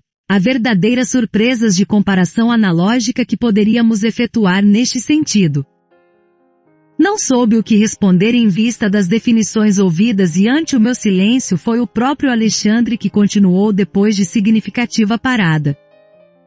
Como vê, ao renascermos na crosta do mundo recebemos com o corpo uma herança sagrada cujos valores precisamos preservar aperfeiçoando-o. As forças físicas devem evoluir como as nossas almas. Se nos oferecem o vaso de serviço para novas experiências de elevação, devemos retribuir com o nosso esforço, auxiliando-as com a luz de nosso respeito e equilíbrio espiritual no campo de trabalho e educação orgânica. O homem do futuro compreenderá que as suas células não representam apenas segmentos de carne, mas companheiras de evolução credoras de seu reconhecimento e auxílio efetivo. Sem esse entendimento de harmonia no império orgânico é inútil procurar a paz. A conversação brilhante do orientador magnânimo e sábio sugeria sublimes questões. Entretanto, ele mesmo recordou-me o trabalho em curso e deu por findos os esclarecimentos daquela hora. Estávamos a 2 horas depois de meia-noite. Permaneciam agora ao nosso lado não somente Alexandre e os construtores, mas também diversos amigos espirituais da família. Congregando todos os companheiros em torno de si como figura máxima daquela reunião, Alexandre falou gravemente. Agora, meus irmãos, penetremos a câmara de nossos dedicados colaboradores para que se efetue o júbilo da união espiritual. E depositando Segismundo nos braços da entidade que fora na crosta terrestre, a carinhosa mãe de Raquel acentuou. Seja você, minha irmã, a portadora do sagrado depósito. O coração filial que nos espera sentirá novas felicidades ao contato de sua ternura. Raquel bem merece semelhante alegria. Voltando-se para a assembleia ali congregada, explicou. Faremos agora o ato de ligação inicial em sentido direto de Segismundo com a matéria orgânica. Espero, porém, caros companheiros, a visita reiterada de todos vocês ao nosso irmão reencarnante, principalmente no período de gestação do seu corpo futuro. Não ignoram o valor da colaboração afetuosa nesse serviço. Somente aqueles que semearam muitas afeições podem receber o concurso de muitos amigos, e Segismundo deve receber esse prêmio pelos seus nobres sentimentos e elevados trabalhos a todos nós nestes últimos anos em que se devotou a grandes obras de benemerência e fraternidade. Logo após penetrávamos o aposento conjugal, onde o espetáculo íntimo era divinamente belo. No leito de madeira em macios lençóis de linho repousavam 2 corpos que a bênção do sono imobilizava, mas ali mesmo Adelino e Raquel nos esperavam em espírito, conscientes da grandeza da hora em curso. Em despertando na esfera densa de luta e aprendizado, seus cérebros carnais não conseguiriam fixar a reminiscência perfeita daquela cena espiritual em que se destacavam como principais protagonistas. Contudo, o fato gravar-se-ia para sempre em sua memória eterna. Os amigos invisíveis do lar, companheiros de nosso plano, haviam enchido a câmara de flores de luz. Desde a meia-noite haviam obtido permissão para ingressar no futuro berço de Segismundo com o amoroso propósito de adornar-lhe os caminhos do recomeço. Mais de 100 amigos se reuniam ali prestando-lhe afetuosa homenagem. Alexandre caminhou à nossa frente cumprimentando carinhosamente o casal temporariamente desligado dos veículos físicos.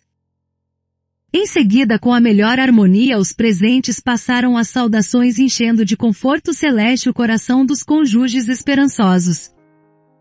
O quadro era lindo e comovedor. 2 entidades ao meu lado comentavam fraternalmente. É sempre penoso voltar à carne depois de havermos conhecido as regiões de luz divina. Entretanto, é tão sagrado o amor cristão que mesmo em tal circunstância sublime é a felicidade daqueles que o praticam. Sim, respondeu a outra, Segismundo tem lutado muito pela redenção e nessa luta vem sendo um servo devotado de todos nós. Bem merece as alegrias desta hora. A esse tempo observei que a entidade convidada a guardar o reencarnante se mantinha a pequena distância de Raquel entre os espíritos construtores. Refletia sobre esse fato quando alguém me tocou levemente, despertando-me a atenção. Era Alexandre, que sorria paternalmente, elucidando-me. Deixemos os nossos amigos por alguns minutos no suave contentamento das expansões afetivas. Iniciaremos o trabalho no momento oportuno. Perplexo diante dos fatos novos para mim, eu não acomodara o raciocínio em face dos múltiplos problemas daquela noite.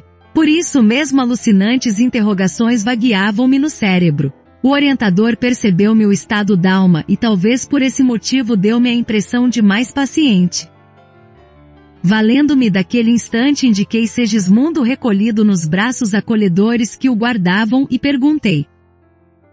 Nosso irmão reencarnante apresentar-se-á mais tarde entre os homens tal qual vivia entre nós? Já que as suas instruções se baseiam na forma perispiritual preexistente, terá ele a mesma altura bem como as mesmas expressões que o caracterizavam em nossa esfera? Alexandre respondeu sem titubear. Raciocine devagar, André. Falamos da forma preexistente nela, significando o modelo de configuração típica ou mais propriamente o uniforme humano. Os contornos e minúcias anatômicas vão desenvolver-se de acordo com os princípios de equilíbrio e com a lei da hereditariedade. A forma física futura de nosso amigo Segismundo dependerá dos cromossomos paternos e maternos. Adicione, porém, a esse fator primordial a influência dos moldes mentais de Raquel, a atuação do próprio interessado, o concurso dos espíritos construtores que agirão como funcionários da natureza divina invisíveis ao olhar terrestre, o auxílio afetuoso das entidades amigas que visitarão constantemente o reencarnante nos meses de formação do novo corpo e poderá fazer uma ideia do que vem a ser o templo físico que ele possuirá por algum tempo como dádiva da superior autoridade de Deus, a fim de que se valha da bendita oportunidade de redenção do passado e iluminação para o futuro no tempo e no espaço. Alguns fisiologistas da crosta concordam em asseverar que a vida humana é uma resultante de conflitos biológicos esquecidos, de que muitas vezes o conflito aparente das forças orgânicas não é senão a prática avançada da lei de cooperação espiritual. Segismundo terá então, insisti, uma forma física eventual imprecisa por enquanto ao nosso conhecimento? O instrutor esclareceu sem demora. Se estivéssemos diretamente ligados ao caso dele, estaríamos de posse de todas as informações referentes ao porvir nesse particular, mas a nossa colaboração neste acontecimento é transitória e sem maior significação no tempo. Os orientadores de Segismundo, porém, nas esferas mais altas guardam o programa traçado para o bem do reencarnante. Note que me refiro ao bem e não ao destino. Muita gente confunde plano construtivo com fatalismo. O próprio Segismundo e o nosso irmão Herculano estão de posse dos informes a que nos reportamos, porque ninguém penetra num educandário para estágio mais ou menos longo sem finalidade específica e sem conhecimento dos estatutos a que deve obedecer. Nesse ponto o mentor generoso fez ligeiro intervalo e continuou em seguida. Os contornos anatômicos da forma física disformes ou perfeitos, longilíneos ou brevilíneos, belos ou feios, fazem parte dos estatutos educativos. Em geral, a reencarnação sistemática é sempre um curso laborioso de trabalho contra os defeitos morais preexistentes nas lições e conflitos presentes. Pormenores anatômicos imperfeitos, circunstâncias adversas, ambientes hostis constituem na maioria das vezes os melhores lugares de aprendizado e redenção para aqueles que renascem. Por isso o mapa de provas úteis é organizado com antecedência como o caderno de apontamentos dos aprendizes nas escolas comuns. Em vista disso, o mapa alusivo a Segismundo está devidamente traçado, levando-se em conta a cooperação fisiológica dos pais, a paisagem doméstica e o concurso fraterno que lhe será prestado por inúmeros amigos daqui. Imagine, pois, o nosso amigo voltando a uma escola que é a Terra. Assim procedendo, alimenta um propósito que é o da aquisição de valores novos. Ora, para realizá-lo terá de submeter-se às regras do educandário, renunciando até certo ponto à grande liberdade de que dispõe em nosso meio. Não poderíamos, porém, indaguei, intitular semelhante prova de destino fixado. O instrutor aduziu com paciência. Não incida no erro de muita gente. Isto implicaria a obrigatoriedade de conduta espiritual. Naturalmente a criatura renasce com independência relativa e por vezes subordinada a certas condições mais ásperas, em virtude das finalidades educativas, mas semelhante imperativo não suprime em caso algum o impulso livre da alma no sentido de elevação, estacionamento ou queda em situações mais baixas. Existe um programa de tarefas edificantes a serem cumpridas por aquele que reencarna, onde os dirigentes da alma fixam a cota aproximada de valores eternos que o reencarnante é suscetível de adquirir na existência transitória. E o espírito que torna a esfera de carne pode melhorar essa cota de valores ultrapassando a previsão superior pelo esforço próprio intensivo ou distanciar-se dela, enterrando-se ainda mais nos débitos para com o próximo, menosprezando as santas oportunidades que lhe foram conferidas. A essa altura Alexandre interrompeu-se, talvez ponderando o tempo gasto em nossa conversação, e como quem sentia necessidade de pôr termo à palestra observou. Todo plano traçado na esfera superior tem por objetivos fundamentais o bem e a ascensão, e toda alma que reencarna no círculo da crosta, ainda aquela que se encontre em condições aparentemente desesperadoras, tem recursos para melhorar sempre. Logo após convidou-me o orientador amigo a nos aproximarmos do casal. Recordou Alexandre que a hora ia adiantada e devíamos entregar aos cônjuges felizes o sagrado depósito. Os construtores, por intermédio do mentor que os dirigia, pediram-lhe fizesse a prece daquele ato de confiança, e observei que profundo silêncio se fizera entre todos. Dispunha-se o instrutor ao serviço da oração quando Raquel se lhe aproximou e pediu humilde: Boníssimo amigo, se é possível, desejaria receber meu novo filho de joelhos. Alexandre aqueceu sorrindo e mantendo-se entre ela genuflexa e Adelino, que se conservava como nós outros de pé extremamente comovido, começou a orar estendendo as mãos, generosas para o alto. Pai de amor e sabedoria, digna-te abençoar os filhos de tua casa terrestre que vão partilhar contigo neste momento a divina faculdade criadora. Senhor, faze descer por misericórdia a tua bênção neste ninho afetuoso transformado em asilo de reconciliação.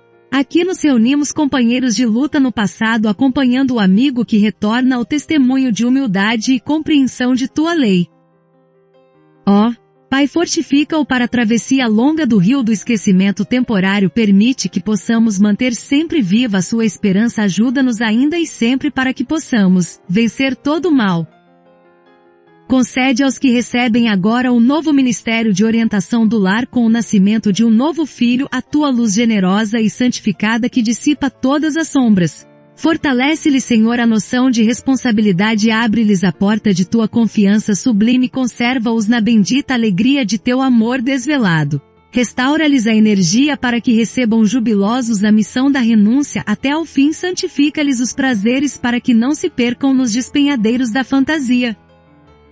Este, Senhor, é um ato de confiança de tua bondade infinita que desejamos honrar para sempre.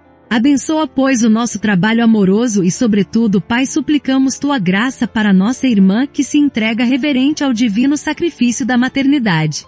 Unge-lhe o coração com a tua magnanimidade paternal, intensifica-lhe o bom ânimo, dilata-lhe a fé no futuro sem fim. Sejam para ela em particular os nossos melhores pensamentos, nossos votos de paz e esperanças mais puras. Acima de tudo, porém, Senhor, seja feita a tua vontade em todos os recantos do universo, e que nos caiba a nós, humildes servos de teu reino, a alegria incessante de reverenciar-te e obedecer-te para sempre. Calara-se Alexandre, observando eu que todo o aposento se enchia de novas luzes. Reconheci que de todos nós, entidades espirituais que ali nos congregávamos, partiam raios luminosos que se derramavam sobre Raquel em pranto de emoção sublime, mas o fenômeno radioso não se circunscreveu a isto. Tão logo o meu orientador se calara, alguma coisa parecia responder à sua súplica.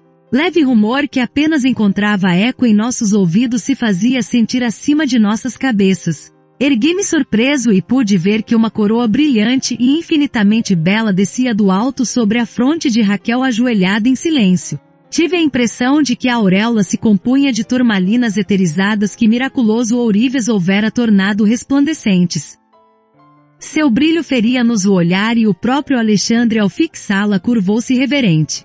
A coroa sublime, sustentada por espíritos muito superiores a nós que eu não podia ver, descansou sobre a fronte de Raquel.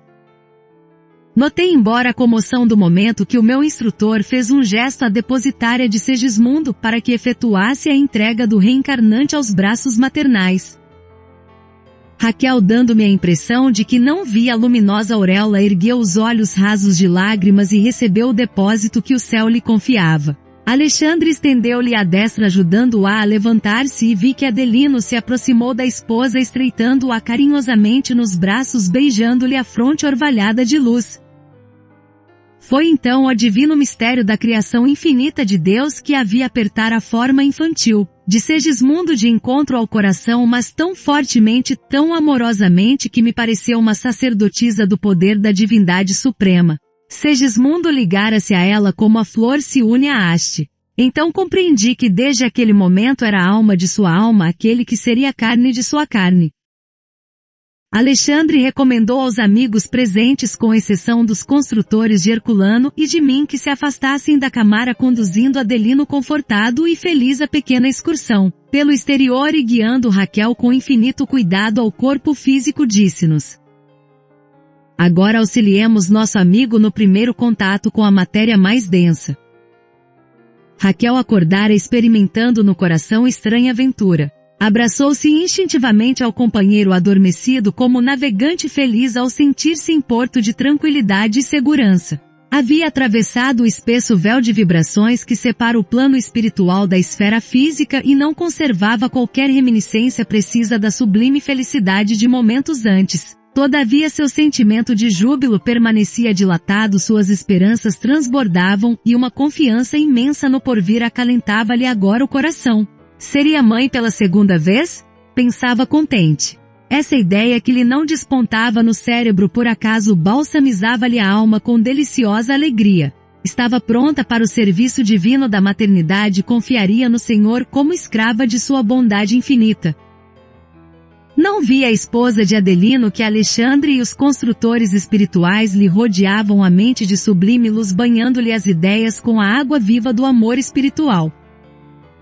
Observando que a forma de Segismundo se ligara a ela por divino processo de união magnética, recebi a determinação do meu orientador para seguir-lhe de perto o trabalho de auxílio na ligação definitiva de Segismundo à matéria. Indicando os órgãos geradores de Raquel, e fazendo incidir sobre eles a sua luz, Alexandre preveniu-me quanto à grandeza do quadro sob nossa observação, acentuando respeitosamente: temos aqui o altar sublime da maternidade humana. Perante o seu augusto tabernáculo, ao qual devemos a claridade divina de nossas experiências, devemos cooperar na tarefa do amor, guardando a consciência voltada para a majestade suprema. Inclinei-me para a organização feminina de nossa irmã reencarnada dentro de uma veneração que nunca até então havia sentido. Auxiliado pelo concurso magnético do mentor querençoso, passei a observar as minúcias do fenômeno da fecundação. Através dos condutos naturais corriam os elementos sexuais masculinos em busca do óvulo, como se estivessem preparados de antemão para uma prova eliminatória em corrida, de 3 milímetros aproximadamente por minuto. Surpreendido, reconheci que o número deles se contava por milhões e que seguiam em massa para frente em impulso instintivo na sagrada competição. No silêncio sublime daqueles minutos compreendi que Alexandre, em vista de ser o missionário mais elevado do grupo em operação de auxílio, dirigia os serviços graves da ligação primordial. Segundo depreendi, ele podia ver as disposições cromossômicas de todos os princípios masculinos em movimento depois de haver observado atentamente o futuro óvulo materno, presidindo ao trabalho prévio de determinação do sexo do corpo a organizar-se. Após acompanhar profundamente absorto no serviço a marcha dos minúsculos competidores que constituíam a substância fecundante, identificou o mais apto, fixando nele o seu potencial magnético, dando-me a ideia de que o ajudava a desembaraçar-se dos companheiros para que fosse o primeiro a penetrar a pequenina bolsa maternal. O elemento focalizado por ele ganhou nova energia sobre os demais e avançou rapidamente na direção do alvo. A célula feminina, que em face do microscópico projétil espermático se assemelhava a um pequeno mundo arredondado de açúcar, amido e proteínas aguardando o raio vitalizante, sofreu a dilaceração da cutícula à maneira de pequenina embarcação torpedeada e enrijeceu-se de modo singular, cerrando os poros tenuíssimos como se estivesse disposta a recolher-se às profundezas de si mesma a fim de receber face a face o esperado visitante, e impedindo a intromissão de qualquer outro dos competidores que haviam perdido a primeira posição na grande prova. Sempre sob o influxo luminoso magnético de Alexandre, o elemento vitorioso prosseguiu a marcha depois de atravessar a periferia do óvulo, gastando pouco mais de 4 minutos para alcançar o seu núcleo. Ambas as forças masculina e feminina formavam agora uma só, convertendo-se ao meu olhar em tenuíssimo foco de luz. O meu orientador, absolutamente entregue ao seu trabalho, tocou a pequenina forma com a destra, mantendo-se no serviço de divisão da cromatina, cujas particularidades são ainda inacessíveis à minha compreensão, conservando a atitude do cirurgião seguro de si na técnica operatória. Em seguida Alexandre ajustou a forma reduzida de Segismundo que se interpenetrava com o organismo perispirítico de Raquel sobre aquele microscópico globo de luz impregnado de vida e observei que essa vida latente começou a movimentar-se. Havia decorrido precisamente 1/4 de hora a contar do instante em que o elemento ativo ganhará o núcleo do óvulo passivo.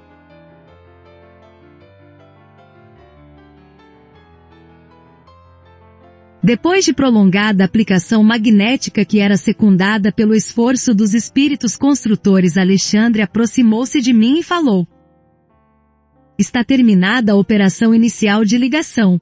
Que Deus nos proteja." Sentindo a admiração com que eu seguia agora o processo da divisão celular em que se formava rapidamente a vesícula de germinação, o orientador acentuou: "O organismo maternal fornecerá todo o alimento para a organização básica do aparelho físico, enquanto a forma reduzida de Segismundo como vigoroso modelo atuará como imã entre limalhas de ferro, dando forma consistente à sua futura manifestação no cenário da crosta." Estava boquiaberto diante do que me fora dado observar, e sentindo que o fenômeno da redução perispiritual de Segismundo era um fato espantoso aos meus olhos, acrescentou bondosamente o instrutor: "Não se esqueça, André, de que a reencarnação significa recomeço nos processos de evolução ou de retificação. Lembre-se de que os organismos mais perfeitos da nossa casa planetária procedem inicialmente da ameba. Ora, recomeço significa recapitulação ou volta ao princípio. Por isso mesmo, em seu desenvolvimento embrionário, o futuro corpo de um homem não pode ser distinto da formação do réptil ou do pássaro. O que opera a diferenciação da forma é o valor evolutivo contido no molde perispirítico do ser que toma os fluidos da carne. Assim, pois, ao regressar à esfera mais densa, como acontece a Segismundo, é indispensável recapitular todas as experiências vividas no longo drama de nosso aperfeiçoamento, ainda que seja por dias e horas breves, repetindo em curso rápido as etapas vencidas ou lições adquiridas, estacionando na posição em que devemos prosseguir no aprendizado. Logo depois da forma microscópica da ameba surgirão no processo fetal de Segismundo sinais da era aquática de nossa evolução, e assim por diante todos os períodos de transição ou estações de progresso que a criatura já transpôs na jornada incessante do aperfeiçoamento dentro da qual nos encontramos agora na condição de humanidade. A hora ia muito avançada. Sentindo que Alexandre não se demoraria, acerquei-me ainda uma vez do quadro de formação fetal.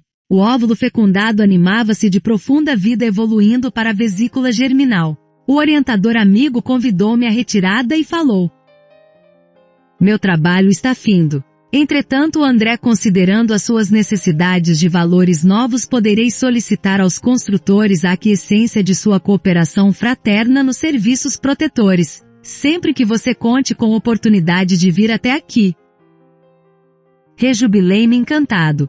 Efetivamente não desejava outra coisa. Aquele estudo de embriologia sob novo prisma era fascinante e maravilhoso. Enquanto dava expansão à minha alegria íntima, o obsequioso mentor combinava providências relativas ao meu concurso e aprendizados simultâneos ouvindo os companheiros. Daí a momentos, quando trocávamos saudações de despedida, Herculano, com muita simpatia e acolhimento, declarou que permaneceria à minha espera sempre que eu pudesse voltar à residência de Adelino para colaborar nos trabalhos de proteção.